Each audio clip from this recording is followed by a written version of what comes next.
Hey guys, it's Brian. Today I'm going to be covering how to do a purl stitch. In my last video we went over just the knit stitch.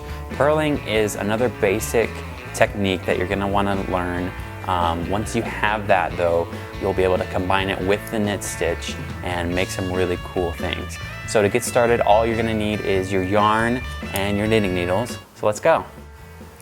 To get started with purling, you're going to be doing the exact same thing you would be doing as if you were going to be knitting. So I'm just making my slip knot, and then I'm going to cast on about 20 or so stitches.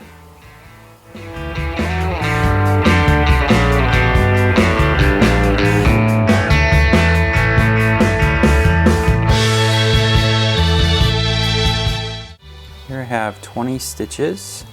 Purling can be kind of difficult, but once you get the hang of it and you get a feel for the pattern, it gets pretty easy.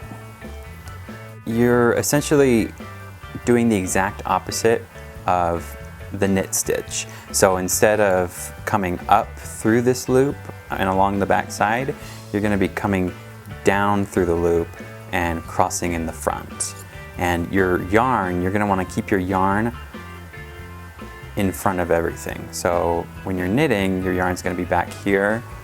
With purling, you want your yarn up here, and you're going to be crossing over the left needle, but you're going to be crossing downwards, scooping up the loop and making that X. So just one more time to show you. Make sure your yarn's in front of everything else, and take your right needle and scoop down into this first loop and cross up in front of your left needle, and then with your left hand you can grab and hold everything just to steady it, and with your right hand take the yarn that's in front, wrap it around through the X, but you're going to wrap it only around the front one this time. Wrap it around, and then you've made this loop. You're going to want to slide it through the old loop.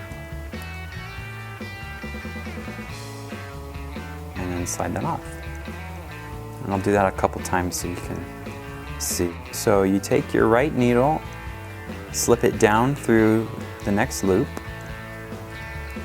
and pick it up and make your X across your left needle. And you can hold everything with your thumb. Take the yarn that you have in front, remember, don't let it get in the back, and wrap it around just that first needle, and then pull that loop that you just made, pull it down through the old loop, and slide the old loop off.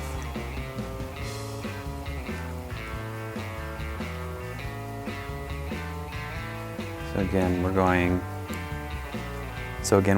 down through the loop, crossing over to the left, holding everything with my thumb, and take the yarn that you have in front, wrap it around the left needle, and then pull that new loop down through the old loop.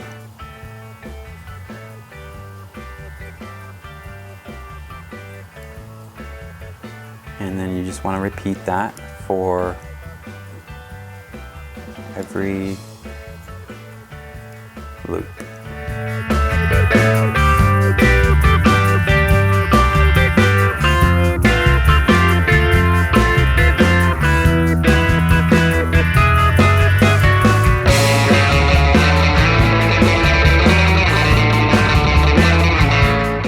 When you're finishing with that first row, just purl off that last loop and you're done with that first row. Slide everything down and then switch it to the right side. And you're not going to see much of a difference. It's still just laying loops on top of loops. And it can be kind of slow when you're first starting to purl, just because it's a different way of moving your hands and moving the needles. But once you get the hang of it, It should be pretty easy, just as easy as normal knitting. So again, I'm dipping down, crossing around the front, wrapping the yarn around and pulling it through.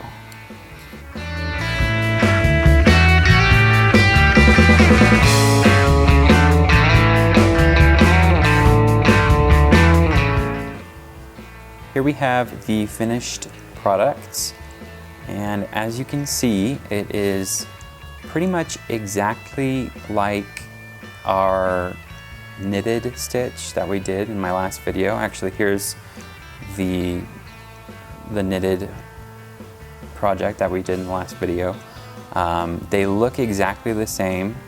The one on the right's a little sloppier just because purling is a little more difficult. The reason you want to learn how to purl is because when you combine the knitting motion with the purling motion, that's where you're going to be able to create different types of textures and patterns. So like if you see those different types of checkerboard prints or ribbed sweaters, that's done using a combination of knitting and purling. You want to be able to learn how to do both of them. And in my later videos, I'll be going over how to combine the knitting stitch plus the purling stitch to come up with some really cool results. But in the meantime, practice your purl stitch and get a feel for it, and even practice switching back and forth between the purl stitch and the knitting stitch and seeing what type of results can come from that. So I'll see you then.